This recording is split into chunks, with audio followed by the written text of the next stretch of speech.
A special thank you to each of our subscribers who make this channel possible. Here's today's story.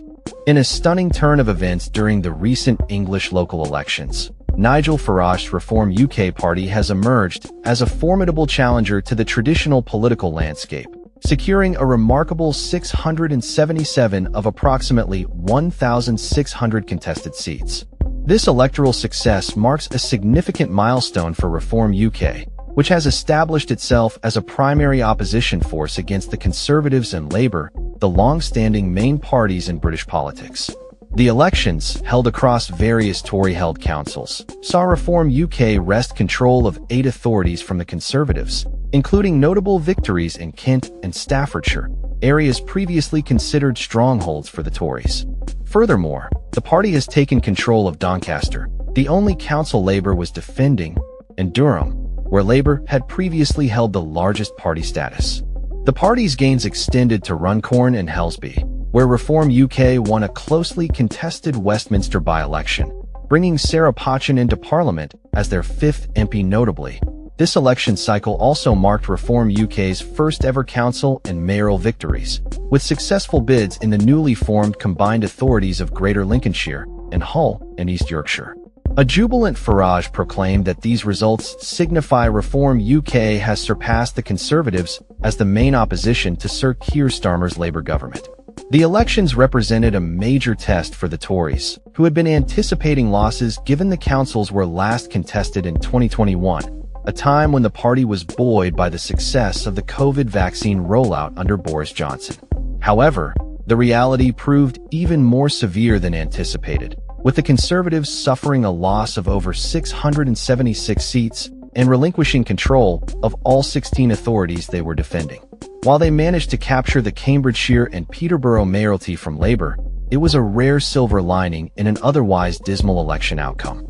In response to the election results, Sir Keir Starmer acknowledged the shifting political sentiments, stating, "I get it," and emphasized the need for Labour to accelerate its efforts to address public concerns regarding services, immigration, and cost of living challenges.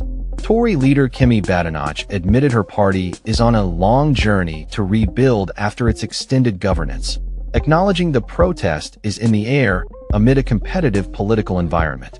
Writing for The Telegraph, she described the results as a bloodbath for the Conservatives but insisted progress was being made under her leadership, particularly in terms of party unity and holding Labour accountable. Labour, while defending significantly fewer seats, also experienced a reduction of 186 seats, with its share of the vote notably impacted by Reform UK across various contests. Despite maintaining mayoralties in Doncaster, North Tyneside, and the west of England, the party's overall performance underscored the need for a more robust strategy moving forward. The Liberal Democrats also celebrated a successful election, gaining 163 seats and positioning themselves as the party of Middle England by capturing Shropshire from the Tories and gaining control in Oxfordshire and Cambridgeshire. The Green Party, while gaining over 40 seats, expressed disappointment at not winning the West of England mayoral contest, where they finished 3rd behind Reform. According to BBC estimates, had elections been held nationally, the Conservatives would have plummeted to just 15% of the vote, a historic low, trailing behind the Liberal Democrats at 17%.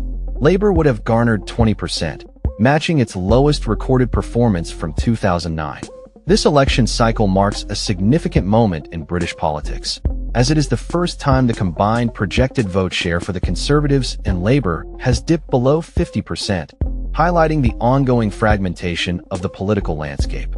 Farage has emphasized the importance of establishing a presence in local governance as a crucial step ahead of the next UK general election, anticipated in 2029. Prior to these elections, Reform UK had only around 100 councillors, primarily due to defections from other parties. However, the recent results will intensify scrutiny regarding how Reform UK will manage its newfound powers and responsibilities in local governance.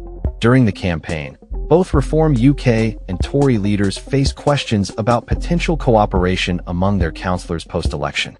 Farage has ruled out formal coalitions, but remains open to informal collaborations, particularly with the Conservatives. This approach will soon be tested in councils like Leicestershire and Worcestershire, where Reform UK has emerged as the largest party without a majority. In a speech to supporters, Farage outlined his party's intentions to reduce local government expenditure and reconsider diversity and climate policies. Furthermore, he voiced opposition to the accommodation of asylum seekers in hotels, stating his discontent with the government's approach of placing young men in counties now under Reform UK's control. The local elections have revealed a complex political landscape, suggesting that the traditional parties may need to adapt to the changing sentiments of the electorate. As the dust settles on this election, the future of British politics remains uncertain, with Reform UK positioning itself as a key player in the evolving narrative. The implications of these results will be felt for years to come, as all parties reassess their strategies and approaches in response to the shifting political tide. That's all for this story. We upload videos every day covering many different subjects, so hit that subscribe button to stay informed. Thanks for watching.